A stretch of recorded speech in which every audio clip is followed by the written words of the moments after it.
Hanjo. Hi, everybody.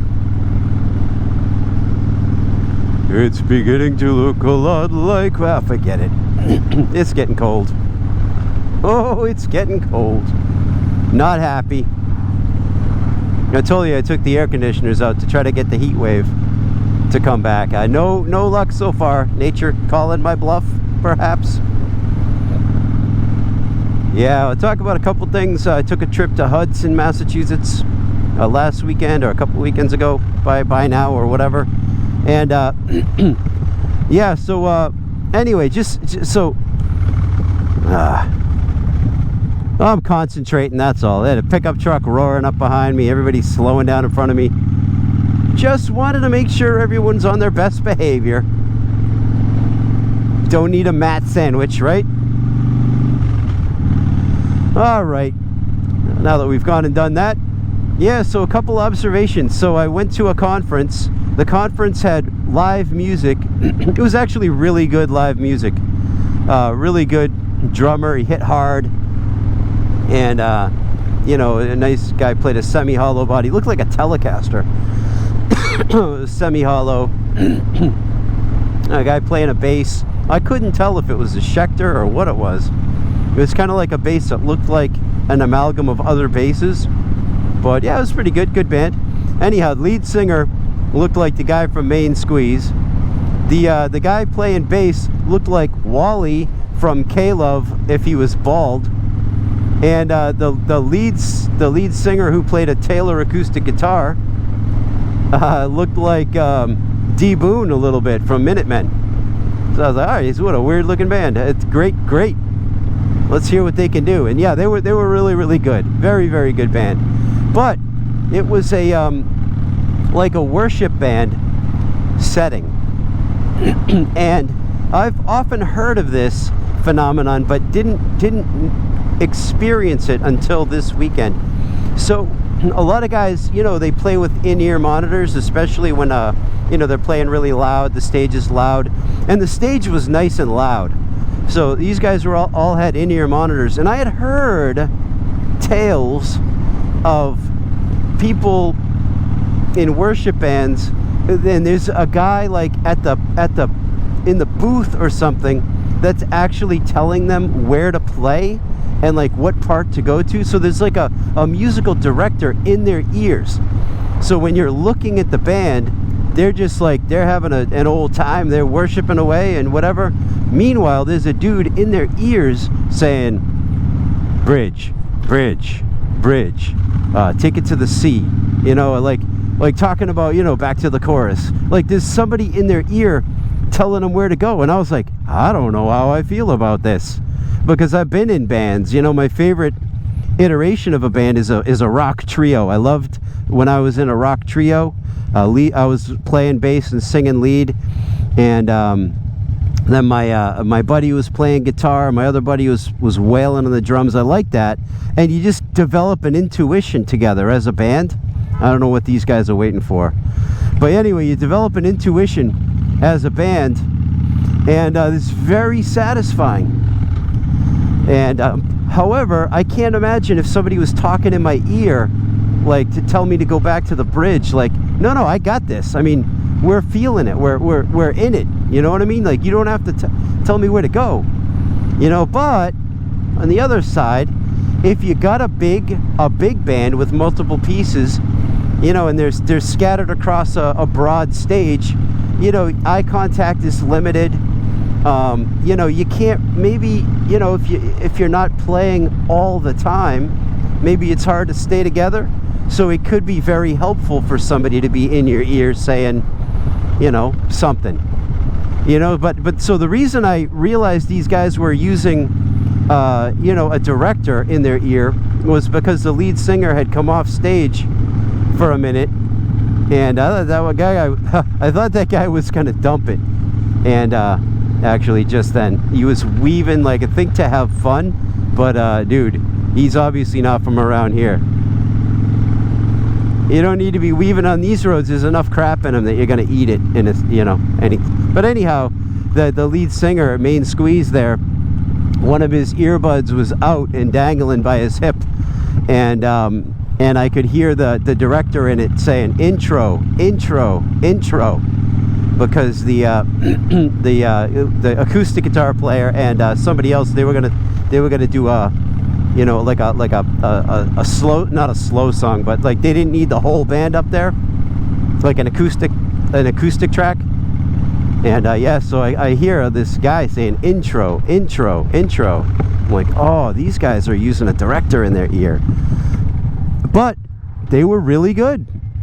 So it wasn't detrimental to the experience. So I guess my concern was, are we trying to manufacture an experience here? Like, is the director, are we trying to manipulate the crowd and whatever? And that was my real worry and suspicion with that kind of, it's hard to say suspicion with this tight chin strap here. Suspicion, I feel like Phyllis Diller, suspicion.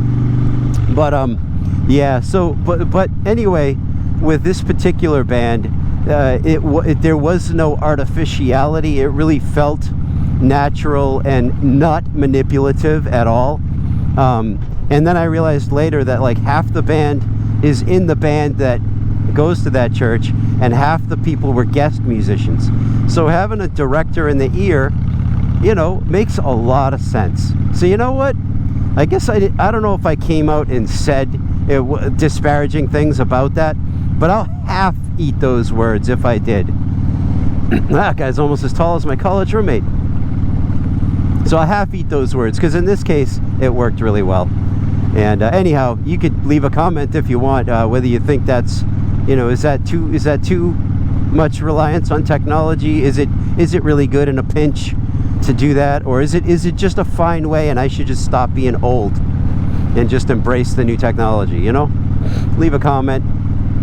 The other thing, when I was in Hudson, we stopped in a music shop. I thought it was like Grooves and Guitars and Grooves, something like that, a real small shop. You know, I met the dude at the behind the counter, and I asked him what his favorite pedal was. He doesn't really use pedals, except like I think a Blues Driver, maybe, something like that, but he doesn't really use pedals, except he just got a really rare, it was, what's it called, an SS? Butler SS, maybe? And it looks like the Fast Johnny paint job on a bike, but I guess they're really rare and hard to find now. But he showed me a picture of it, and the thing is really nice. And so anyhow, I wanted to point that out, see if you ever heard of a I think it was Butler or Baxter or something like that, SS pedal. It was really, really cool. It's got a great and amazing sound. This guy really likes the sound too. That's why it's the only pedal he uses. And they also had a Les Paul Epiphone on the wall, and the paint job was Blueberry Burst. So it looked kind of like, you know, if your bread's been in the pantry a while and you forgot about it, and then you look at it and then you got some little friends growing on it. That was kind of the color, and I'll tell you, for me, it worked. I really liked the Blueberry Burst. It was a weird looking paint job, but I have to say I liked it. And the knobs on it were kind of like, they looked like sort of brassy, bronzy colored. But yeah, that's it. It was nice to be in a little music shop. They had a few guitars on the wall, or like, you know, a dozen guitars on the wall, you know, a dozen basses, you know, half a dozen amps, and some old stuff. They had some, you know, big music room in the back. I think they must do lessons. But it was really nice just to see a small-time music shop, and I hope they stay in business for a long time, because, man, the last thing we need are more big box motorcycle stores, big box music stores. You know, that small town thing, something to be said for that.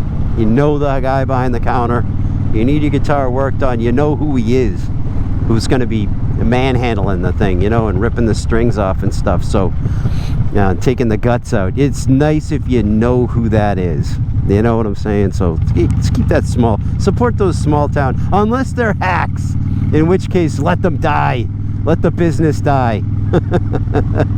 But if they're worth their salt, then it's worth paying a little bit extra. Oh, the other thing about Hudson, then I'll let you go. Hudson has a micro creamery, which is like a place where they make small batch ice cream right in-house, and they use nitrogen as the chilling agent or whatever. And so my wife and I were trying to get dinner, but this is not like the Boston area. Like, everything was closing up. I'm like, what is going on? So I think we were like, you know, we would have had to wait a couple hours for a nightlife, if there was a nightlife, to get some food. The only thing we could find that had some gluten-free options was the micro creamery. So I ate the smallest, most expensive ice cream I think I've ever had. That was my dinner. But I got a baklava ice cream, and it was terrific.